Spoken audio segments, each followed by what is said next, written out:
If you've got a fairly small and simple business and you'd like to do your bookkeeping without spending a fortune on software like Xero or QuickBooks, you might like to try our free bookkeeping template for Google Sheets. All you need to do is click on the link in the description below and tell us where to send it, and an email will be sent to you with the instructions on how to download a copy. And while the free version is totally free for you to use forever, if you need something a little more sophisticated that can do things like track your sales tax, VAT or GST, or provide a month-by-month income statement, feel free to check out our low-cost advanced templates as well, which I've provided a link to in the description below. But for now, just go ahead and grab a copy of the free version and then watch the rest of this video where I'll show you how to use it. Okay, so I'm over here in Google Sheets now, and I've just opened up the template. And the first thing I'm going to show you is just how to make a copy of it. So if you go to File and Make a Copy, and then just give it a name, and also just choose the folder where you want to save the copy, and then click on Make a Copy. So by doing that, I've made a copy for the 2025 financial year that I'm going to do the bookkeeping for. And then I can just keep this blank template that I can make copies of in future when I want to do the bookkeeping for future years. So we won't use this one now. I'll just close that. And we'll use this one for 2025. Okay, so the first thing I'll show you is that there's four main tabs. There's the Business Details tab. And then there's the Chart of Accounts tab where you can enter up to 5 categories of revenue and 20 categories of expenses.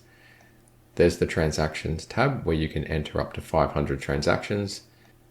And then there's the Income statement where you can track the profitability of your business. Okay, so let's just start on the Business Details tab. And the first thing I'll show you is that for this tab and the other tabs, you only need to put information into the yellow cells. And if you try to put information into other cells, you should get a warning that looks like this. Okay, so that's the same for the blue cells and the white cells. So that's just to make sure that you don't type over any important formulas or functions. Okay, so let's start off by putting in our business name. And then all you need to do is just choose the start month of your financial year. So I'll choose January, and then just type in the year that month is in. Okay, and then the start and end dates of your financial year should automatically populate down here.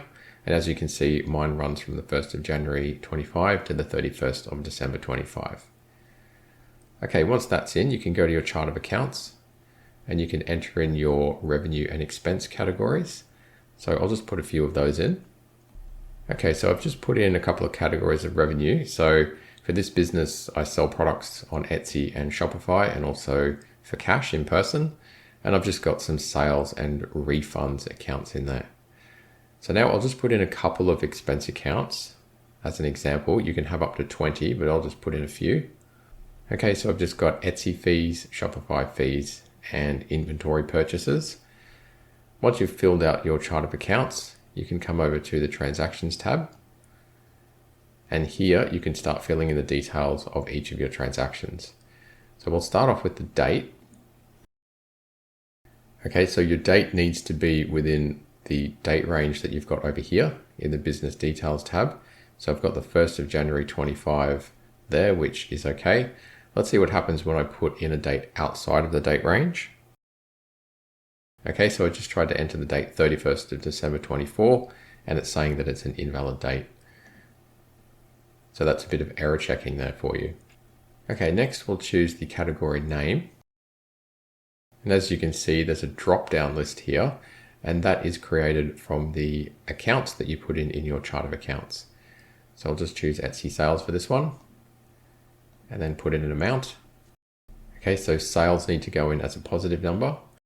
Now the description is optional. You don't have to put one in, but I'll just put one in for this example. Okay, so I've just said that we've sold a Canva bundle on Etsy. And then over here, you've also got a reference cell. So if you have, say, an invoice number or something, you can just type that in there. This is not compulsory either for each transaction. And you also have a document cell over here where you can add a hyperlink to a document that you might have saved on the cloud or on your device. And once again, that's not compulsory either. That's just there for your convenience if you want to link to a document. Okay, so let's see what happens to that $100 over in the income statement. And over in the income statement, you can see that the revenue categories and the expense categories that we typed into the chart of accounts have come through. There's a lot of blank lines here because I only filled in 3 of the expense categories, but we can see that that $100 has come through as a sale for Etsy sales, and that flows through down to our profit and loss. So we're making $100 profit so far. All right, let's enter in some more transactions. And the next one will be a refund. And this has to go in as a minus. Okay, so I've just said that we've given a $20 refund through Etsy. I won't worry about putting in the description or the reference or the document for this example because you know how they work. So let's see how that flows through. Okay, so now we've got $20 as our Etsy refund there. And we've got $80 profit or loss, which is the $100 minus the 20. Okay, let's put in an expense transaction now. And I'll just show you that if you double click on a date cell, you do actually get this calendar that comes up and you can just select the date. So I'll just say 5th of January, come to the drop down, Etsy fees and $1.50. Okay, so expenses need to be put in as a negative as well. And if we come over to the income statement, we can see that Etsy fee has come through there. And now we have a profit of $78.50. Okay, so that's how the transactions work. I'll just show you a bit of error checking now.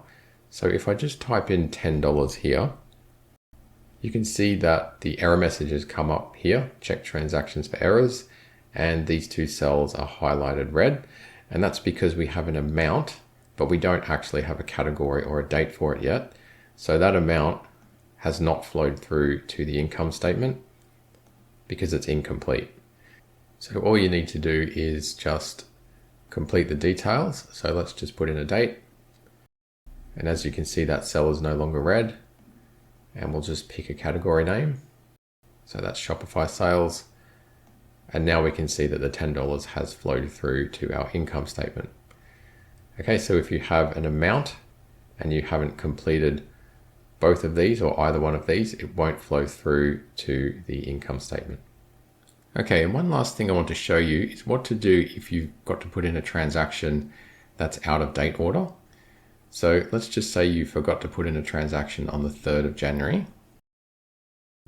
Okay, so I've just put in an Etsy sale there on the 3rd of January for $99. And that's come through to the income statement, so that's okay. But over here, it's out of date order. So to manage that, you just need to go up to Data, Change View, and All Transactions. And then you just need to select Sort A to Z. And just ignore that warning and press OK.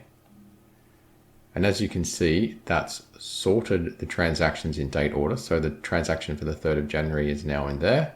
And it also got rid of those blank lines that were in between. So if we go back to the income statement, we can see that that's still there. So that's all okay. Okay, so this is a filter that I've just applied, or a view as it's called in Google Sheets. And once you start using it, you really need to leave it on, because if you turn it off like this, it goes back to being out of order. So if we just put that back on, the all transactions view, like that, and you can actually put it in reverse date order as well if you like. So we'll just put it back into date order, and I'll just show you that if you type in another transaction, so we'll do one on the 4th of January. So there's a Shopify sale for $88. So that's out of order again. And that has come through here. So to put that into order, you just come up here, click on this again, sort A to Z, ignore the warning, and that's now back in order. And like I said before, just leave that view on from now on. Okay, so that's how the transaction tab works, and that's how everything flows through to the income statement. So all you need to do now is put in your transactions as they occur in your business, come over here to your income statement and keep an eye on your profit and loss by currency and also by percentage. So that's it for the tour of the template. I hope it helps you to do your bookkeeping for free. And like I said earlier, if you need something a bit more sophisticated, then go ahead and check out our low-cost advanced templates. And of course, feel free to email us if you have any questions or suggestions. Thanks for watching, and I'll see you in another video.